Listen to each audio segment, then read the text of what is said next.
I'm here with Sandra Oh from Grey's Anatomy. Sandra, welcome. Thank you. So do you feel a little bit like you're on the Christina Yang farewell tour? A little bit doing all this press? I would like to think, no, definitely. This is definitely, I'm out here in New York to talk about the 200th episode. Right and wrong don't live here, son. This is the Wild West. You know, when it comes time for Christina's eventual departure, that will be its own thing. But you know, there's a whole season to go. Right. Are you feeling more excited about this season and more energized because you know there's an end that's coming? It's not so much more excited. I feel I'm much more present with each day, each script, each scene. I feel much more involved. Not more involved as in like fiddling with things, but it's like savoring every moment. Yeah. Sandra recently said that she knows how Christina is going out. I heard that somewhere. Yes. She said she knows exactly how it's going to happen. Fans are worried that Christina's going to get killed off. Because you know the survival rate with series regulars on Grey's. It's very not low. good. Very low. Do you at least know that she survives? No, I don't. You don't know anything? I don't know at all. I'm happy to know that Shonda has an idea in her, somewhere in her head. Would your preference be for Christina to live? Of course. I would very much like her to live. You know, the show is going to continue and go on and have its own life, and eventually it will have to come to a close. I'd love to come back, you know? And you're part of this great love story. Is there any chance at all that Owen and Christina might get a happy ending somehow, despite the fact that Kevin is clearly staying and you're going? It depends on how you define happy ending. Yeah. Michael, it's about exploring the notion of what a happy ending is and how even though things may stop here, you know, the show will go on. Who knows what will happen. Not so much a happy ending in a kind of, I feel, pat way where we've been taught that this is what a happy ending is, but a truthful one. Hey. Hi. Oh, sorry, am I interrupting? In the 200th episode, there was kind of a big moment at the end of the episode where Christina leaves Owen with Emma. I was just heading home. It was really nice to meet you. You too. It felt a little bit like that was maybe the beginning of the end or a big turning point. Would you agree? Oh, oh, it hurts to even talk about it.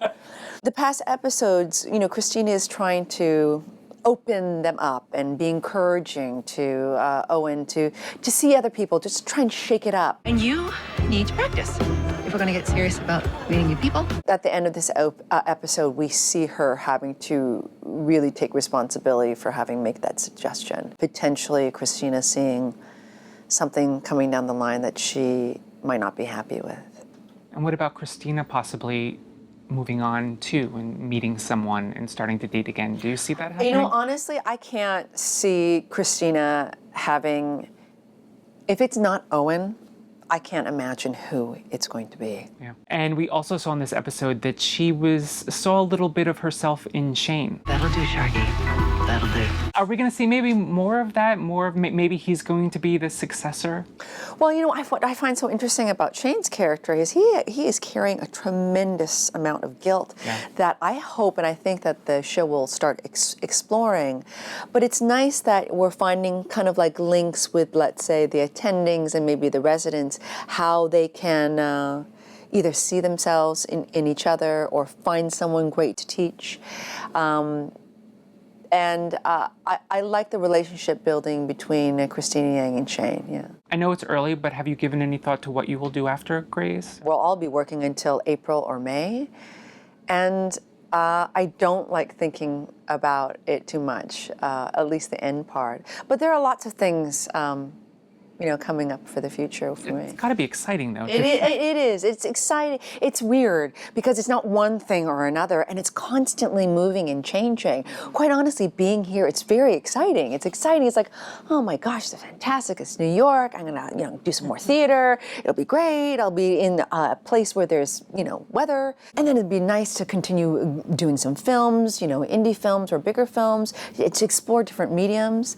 But sometimes then I go back home. Like in this episode, Kevin McKidd is directing me, and it's like so much fun. And he'll be directing, and we'll be talking, and then it'll be like, like about to cry. Okay, let's save it for later. So it really goes between those 2 points all the time. What are you going to do to pull through that last episode? I don't know. Medication? No. I'm not a medicator in that kind of way. I don't take this decision or this process of leaving very lightly. I have my friends, my family, my therapist, my acting teacher. Everyone is a part of my process. Because it's not just leaving a job. It's not. It's leaving 10 years of personal relationships, of creative relationships, and mostly for me, leaving almost like a part of myself. I love Christina Yang. She's taught me a lot. So, yeah, it's a deep process to let go. I'm Haley Steinfeld, and you're watching ENTV. Hi, my name is Kiernan Shipka, and you're watching ENTV. Aubrey Plaza, ENTV. I just touched it with my mouth, sorry.